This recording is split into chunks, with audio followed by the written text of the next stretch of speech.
Oui, je voudrais saluer toutes les personnes là qui vont regarder ce, ce petit bout tiré des pensées de Jean-Henri.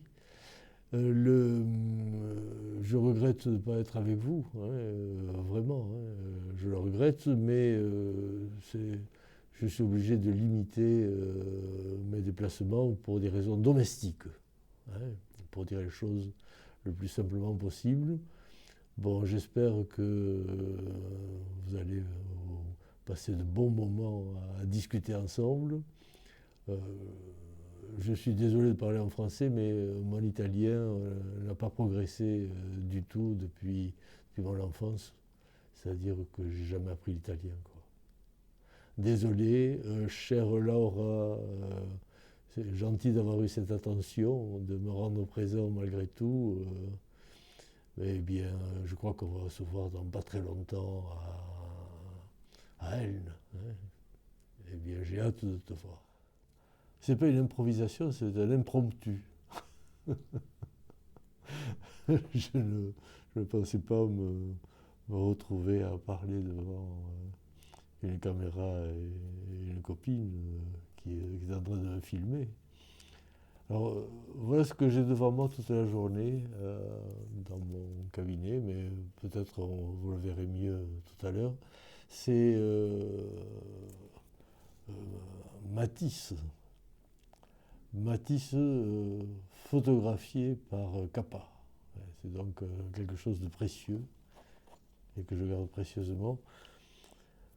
Et en fait, on voit là, il y a quelque chose dans le mouvement, hein, que a très bien saisi Capa avec toute l'organisation de l'espace et tout ça. Quelque chose qui m'a fait penser à ben, ce livre de Jean Houry, qui est un petit chef-d'œuvre qu'il a écrit en 1950. C'était bon, disons, un homme jeune, hein, il avait à ce moment-là 27 ans, hein, à peu près. Hein. Et c'est sa thèse de psychiatrie qu'il a écrite en très peu de temps, hein, je crois 2 jours ou 3, enfin, parce qu'il fallait le faire rapidement. Donc, c'est un livre que je lis de temps en temps comme ça, que je feuillette. Et là, je suis tombé sur des choses qui sont quand même vraiment tout à fait passionnantes. C'est la question de la connation. Bon, ça n'a rien à voir avec la connerie, hein, en fait. C'est pas du tout la même origine. La connation, c'est un terme qui a été employé pendant tout le cours du Moyen Âge pour désigner, en somme, ce qui faisait que les choses se mettaient en route, quoi. Ouais, la collation.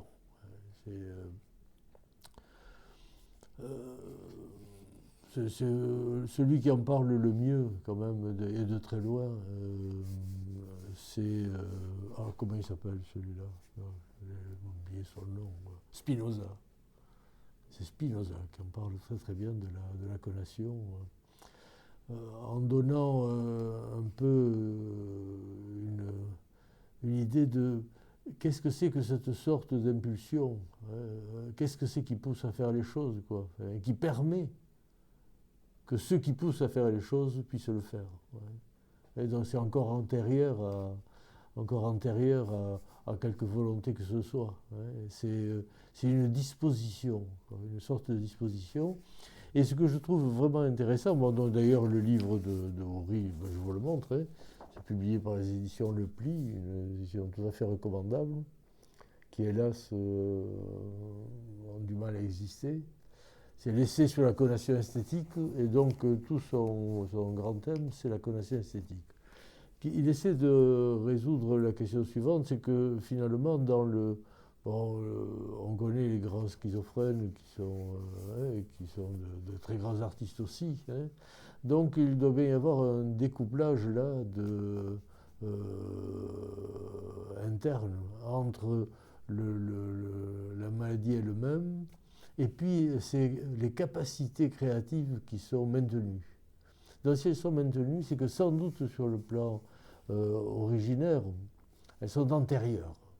Antérieures avant ce que aurait l'habitude, ou avait l'habitude, puisqu'il est mort hélas, d'appeler la catastrophe schizophrénique. Ouais. Et alors effectivement, dans ce livre, c'est 50, hein, il était tout jeune psychiatre, hein, il dit que finalement la connation esthétique, hein, c'est dans cette capacité à pouvoir produire quelque chose qu'il assimilera lui à cette connation esthétique, elle produit des gestalts. Hein, c'est vraiment même bon, je pense que il ne m'en voudrait pas de dire que c'est euh, au-delà en deçà de la gestalt, il y a quand même la gestaltung, hein, c'est-à-dire c'est quelque chose qui est très proche de la forme en formation, quoi, hein. Et la connation, il me semble, a quelque chose à voir avec ça.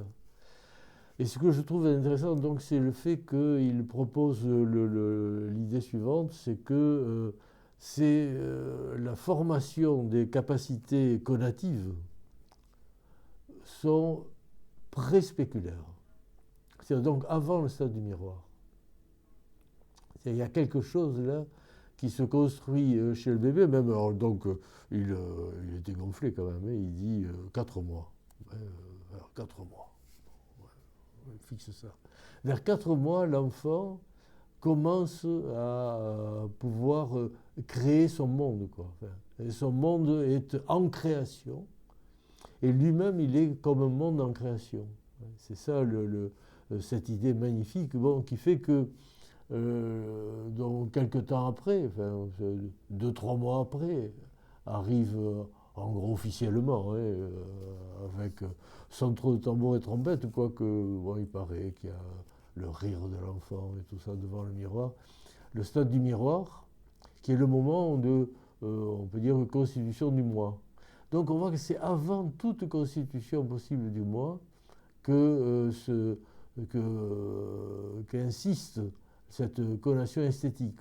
Ce qui fait que comme évidemment la schizophrénie est quelque chose qui est très lié au stade du miroir, hein, c'est de ce moment-là, hein, la catastrophe schizophrénique implique quelques avatars dans le stade du miroir. Donc la connation esthétique est préservée et même sans doute d'une certaine façon, elle doit pouvoir permettre de tenir quelque chose de l'être dans le processus créatif. Voilà, me semble-t-il, l'idée que défend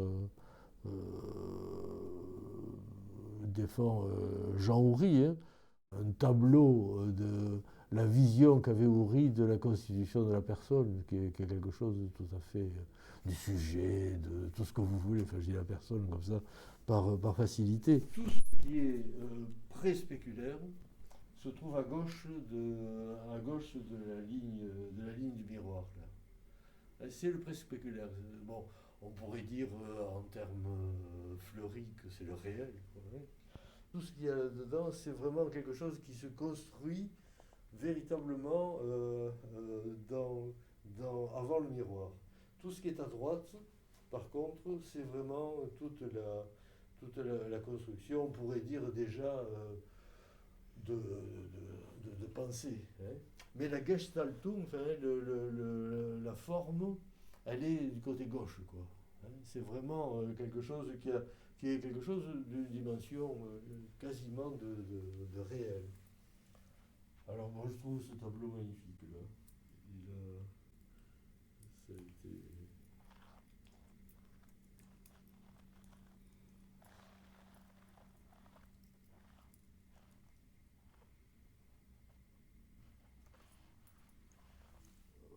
Au fond,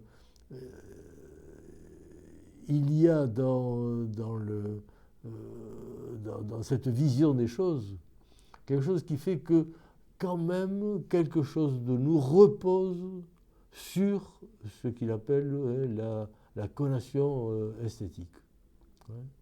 La connation étant entendue, alors bon, c'est des termes qui ont été très exploités dans la philosophie.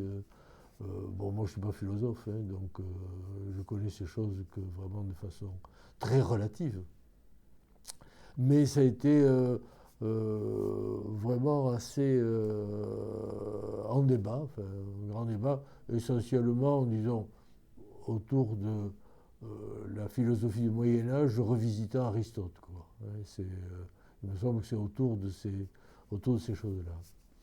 Donc vous voyez, la question est intéressante parce qu'au bout du compte, le point nodal de l'affaire, c'est que la connation esthétique produit ce qu'on appelle donc des gestalts. Hein.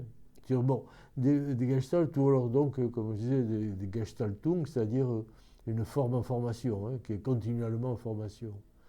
Et donc il y a cette disposition, on pourrait dire, qui n'est pas dérangée par la folie.